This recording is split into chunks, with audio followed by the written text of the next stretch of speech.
नमस्कार। आदर्श शिक्षण समिति की ऑनलाइन क्लास में आपका हार्दिक स्वागत।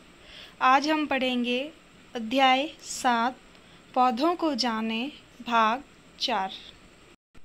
पिछले भाग में हमने पौधों की पत्तियों, जड़ों इनके बारे में अध्ययन किया था। अब हम अध्ययन करेंगे पौधे के भाग पुष्प के बारे में। तो पुष्प के कौन कौन से भाग होते हैं उसके बारे में अध्ययन करेंगे। पुष्प के अलग अलग भाग होते हैं, जबकि हमने यही देखा है कि पुष्प रंग बिरंगा होता है और फूल सभी को पसंद होते हैं। हमने कभी उसके भागों के बारे में नहीं सोचा और ना ही उसे समझा, लेकिन किताबों में पुष्प के भागों के बारे में वर्णन दिया हुआ होता है। उसका विस्तार पूर्वक वर्णन पुस्तकों में दिया हुआ होता है। पुष्प के विभिन्न भाग होते हैं, जैसे कि पुष्प का भाग अंडाशय होता है, वृत्तिका होता है, वर्तिकाग्र होता है, बीजांड होता है, बीज होता है, दलपुंज होता है, बाह्य दलपुंज होता है। तो इन्हीं सभी चीज़ों से मिलकर के पुष्प बनता है। तो हम उसी के बारे में आज अध्ययन करेंगे। चित्र में आपको यहाँ पे एक पुष्प दिखाया गया है। सामान्यतः फूल सभी को पसंद होते हैं। हम यही देखते हैं कि जो पुष्प है वो अलग अलग रंग के दिखाई पड़ते हैं। विद्यालय अथवा किसी अन्य बगीचे में जाकर के विभिन्न प्रकार के पुष्पों का अध्ययन कीजिए। जो फूल है वो कहीं पे भी मिल जाते हैं। हमारे घर के आसपास भी बहुत सारे अलग अलग प्रकार के पुष्प पाए जाते हैं।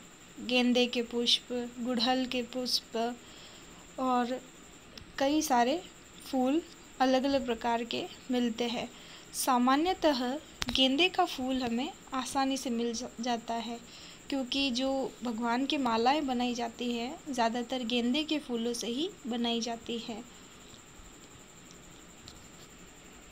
इस सारणी के अंतिम में 2 कॉलम दिए हुए हैं। जैसे कि मैं अगर आपसे ये पूछूं कि आपके आसपास में कौन से फूल पाए जाते हैं, तो जो गेंदे के फूल है वह सभी जगह उपस्थित होते हैं, गुड़हल के भी उपस्थित होते हैं। आज पुष्प के आंतरिक भागों का स्पष्ट रूप से अध्ययन करेंगे। तो जब जिस पुष्प के जिस भाग से पंखुड़ी जुड़ी हो अथवा जब वह स्वतंत्र हो, उदाहरण के लिए हम देख सकते हैं धतूरे एवं अन्य। जैसे कि ये जो पुष्प दिखाया है इस चित्र में वह धतूरे का फूल है। धतूरे के जो पुष्प होते हैं, जो फल होते हैं, वो भगवान शिव को भी चढ़ाए जाते हैं। तो ये जो धतूरे का पुष्प है सामान्यतः सभी जगहों पे उपस्थित हो जाता है और ये बहुत मात्रा में पाया जाता है। गाँव में भी उपलब्ध होता है। दूसरे कोई फूल मिले ना मिले, जो धतूरे का पुष्प होता है वह आसानी से हर जगह उपलब्ध हो जाता है।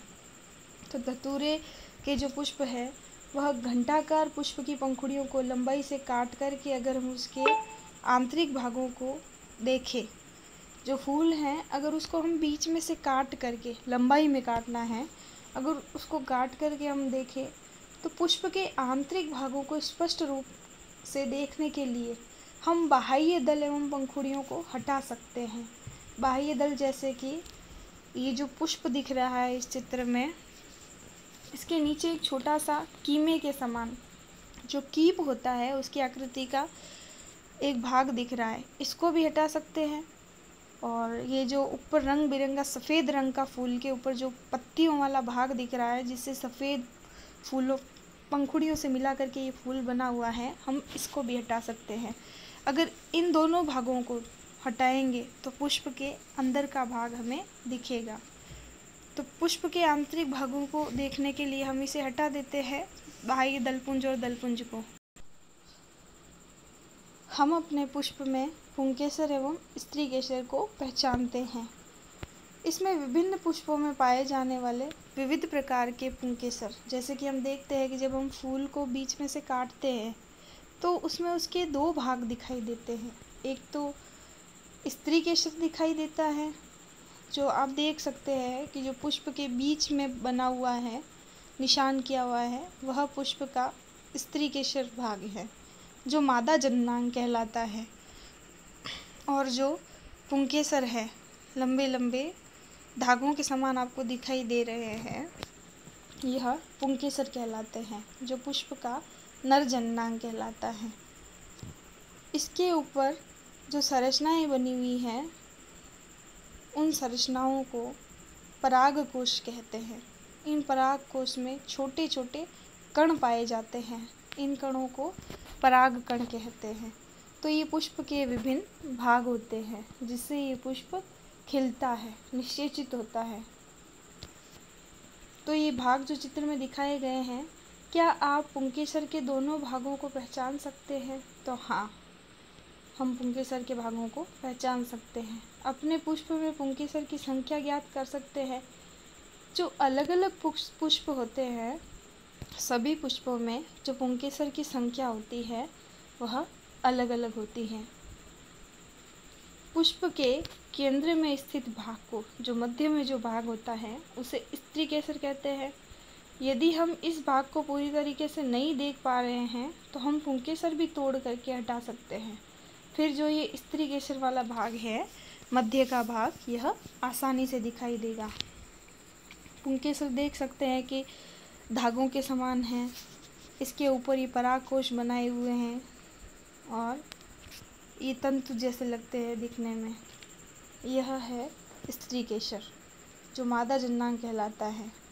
मादा जननांग के जो ये नीचे वाला भाग है, इसको अंडाशय बोलते हैं। जो मध्य का भाग है उसको वर्तिका बोलते हैं। और जो इस अंडाशय के सबसे ऊपरी भाग है, जो राई के दाने के समान ऊपर जाके संरचना बन रही है, इसको वर्तिका का अग्र भाग बोलते हैं, जिसे हम वर्तिकाग्र भी बोलते हैं। इसी के माध्यम से होते हुए जो हमने पुंकेसर के अंदर जो ये परागकोश देखा था, इसके अंदर छोटे छोटे दाने पाए जाते हैं।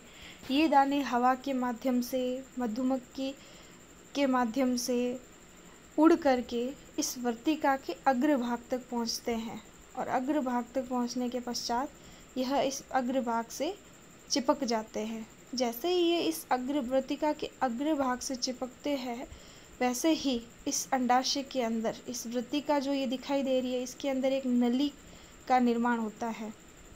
इस नली का निर्माण पहले नहीं होता है, ये अंदर से खोखली नहीं होती है, लेकिन जैसे ही ये परागकण इस ऊपर वाले भाग में चिपकते हैं, यहाँ एक नली बनने लग जाती है, जिसके माध्यम से जो परागकण हैं वो धीरे धीरे गति करते हुए अंडाशय तक पहुँचते हैं और अंडाशय से फिर वह बीजांड तक पहुँचते हैं। क्रियाकलाप यहाँ पे एक दिया हुआ है कि अब एक पुष्प के अंडाशय की संरचना का अध्ययन करें। यह स्त्री केसर का सबसे निचला एवं फूला हुआ भाग होता है। इसकी आंतरिक संरचना के अध्ययन के लिए इसे काटना पड़ता है। यह जानने के लिए कि अंडाशय को किस प्रकार काटा जाए, आप चित्रों को देख सकते हैं। जैसे कि यह चित्र में दिखाया गया है, अंडाशय को किस प्रकार काटा जाए ब्लेड की सहायता से। तो इसमें यूँ दिखाया गया है, अगर हमें देखना है कि भाई अंडाशय में कौन कौन सी संरचनाएं होती है, क्या सी संरचनाएं होती है, तो हम इसको ब्लेड की सहायता से काट करके इसको देख सकते हैं। अंडाशय को एक स्लाइड अथवा प्लेट पर चित्र के अनुसार रखकर इसे दो प्रकार से काट सकते हैं। जब हम अंडाशय को काटते हैं तो उसमें से कुछ ऐसी संरचनाएं हमें दिखाई देती हैं। तो जो पहला चित्र है ए, वो है अंडाशय की लंबाई काट में, और दूसरा जो चित्र दिया हुआ है वह है अंडाशय की अनुप्रस्थ काट का। हम देखते हैं कि अगर हम किसी पुष्प को या किसी भी पौधे से लगे हुए फल को या फिर उस पौधे के किसी भी भाग को जब हम उससे अलग कर देते हैं तो पौधे का वह भाग धीरे धीरे सूखने लगता है। तो अंडाशय की इस काट को सूखने से बचाने के लिए प्रत्येक काट पर जल की बूंद रखते हैं आवर्धन लेंस की सहायता से। आवर्धन लेंस जो संयुक्त सूक्ष्मदर्शी होता है, उसकी सहायता से छोटी से छोटी चीज़ को देखा जा सकता है। तो हम इसे आसानी से उपयोग में ला सकते हैं इसका अध्ययन करने के लिए। तो आवर्धन लेंस की सहायता से अंडाशय की आंतरिक जो संरचना है हम उसका अध्ययन करते हैं। क्या आपको अंडाशय में छोटी छोटी गोल गोल संरचनाएं दिखाई देती हैं? तो जब हम अंडाशय को ब्लेड की सहायता से काटते हैं या फिर उसको सूक्ष्मदर्शी की सहायता से देखते हैं तो उसमें छोटी छोटी संरचनाएं दिखाई देती हैं। उन्हीं संरचनाओं को बीजांड कहते हैं। तो यह हम अपनी कॉपी में भी कर सकते हैं कि जो अंडाशय की आंतरिक संरचना है उसका हम चित्र बना सकते हैं। कुछ और पुष्पों का अध्ययन करने के लिए अपने अध्यापक के साथ या फिर आप अपने किसी भी साथी के साथ ये प्रयोग कर सकते हो कि भाई अंडाशय की जो आंतरिक काट है उसको आप चित्र बना के भी देख सकते हैं या फिर उसको ब्लेड की सहायता से काट कर भी उसका अध्ययन कर सकते हैं। और किसी पार्क के बगीचे में जाकर के अधिक से अधिक पुष्पों का अध्ययन कर सकते हैं, क्योंकि जो पार्क है उसमें अलग अलग प्रकार के पुष्प हमको देखने में मिलते हैं। तो अलग अलग प्रकार के पुष्पों में अलग अलग प्रकार की पंखुड़ियाँ होती है, अलग अलग प्रकार का दलपुंज होता है, बाह्य दलपुंज होता है, अंतः दलपुंज होता है, पुंकेसर की संख्या अलग अलग होती है। तो हम यहाँ पुष्प का अध्ययन करने के लिए उपयोग में ले सकते हैं और प्रत्येक पुष्प में ये संख्या अलग अलग होने के कारण इसका अध्ययन करना भी थोड़ा रुचिकर लगता है। क्या सभी फूलों में बाह्य दल, पंखुड़ी, पुंकेसर एवं इस तरीके से पाए जाते हैं? क्या पुष्प ऐसे भी हैं जिनमें उपयुक्त पुष्पांगों में से कोई भाग नहीं पाया जाता? क्या किसी फूल में इनसे अलग भाग भी मिलते हैं? तो हम कहेंगे हाँ, कुछ ऐसे पुष्प होते हैं जिनमें कुछ भाग नहीं पाए जाते। जो कुछ पुष्प होते हैं उसमें नर एवं मादा जननांग, स्त्री केसर एवं पुंकेसर दोनों उपस्थित होते हैं। कुछ ऐसे पुष्प होते हैं जिसमें सिर्फ नर जननांग पुंकेसर ही उपस्थित होता है। कुछ ऐसे पुष्प भी होते हैं जिनमें सिर्फ मादा जननांग अंडाशय ही उपस्थित होता है। तो ये अलग अलग प्रकार के सारे पुष्प होते हैं। क्या कोई पुष्प ऐसा भी होता है जिसमें बाह्य दलों की संख्या एवं पंखुड़ियों की संख्या असमान होती है? हाँ, कुछ फूलों में जो बाह्य दल का घेरा अधिक ज़्यादा बना हुआ होता है उसमें दल ज़्यादा होते हैं, किसी में दल कम होते हैं। तो जो भी हमने पढ़ा उसी के आधार पर यहाँ पे प्रश्नों के उत्तर देने हैं। तना मिट्टी से जल एवं खनिज लवणों को अवशोषित करता है। क्या पत्तियाँ पौधों को सीधा खड़ा रखती है? क्या जड़ें जल को पत्तियों तक पहुँचाती हैं? पुष्प के पुंकेसर एवं पंखुड़ियों की संख्या सदा समान होती है। यदि किसी पुष्प के बाह्य दल परस्पर जुड़े हो तो उसमें पंखुड़ियाँ भी आपस में जुड़ी होगी। यदि किसी पुष्प की पंखुड़ियाँ परस्पर जुड़ी है तो स्त्री केसर पंखुड़ियों से जुड़ा हुआ होगा। इसमें आपको सत्य और असत्य भरना है। दूसरा प्रश्न हमारा है, पुंकेसर का चित्र बनाकर नामांकित कीजिए। तीसरा प्रश्न है, बीजांड किसे कहते हैं? चौथा प्रश्न हमारा है, स्त्री केसर किसे कहते हैं? पांचवा प्रश्न हमारा है, अंडाशय के आंतरिक काट का चित्र बनाइए। धन्यवाद।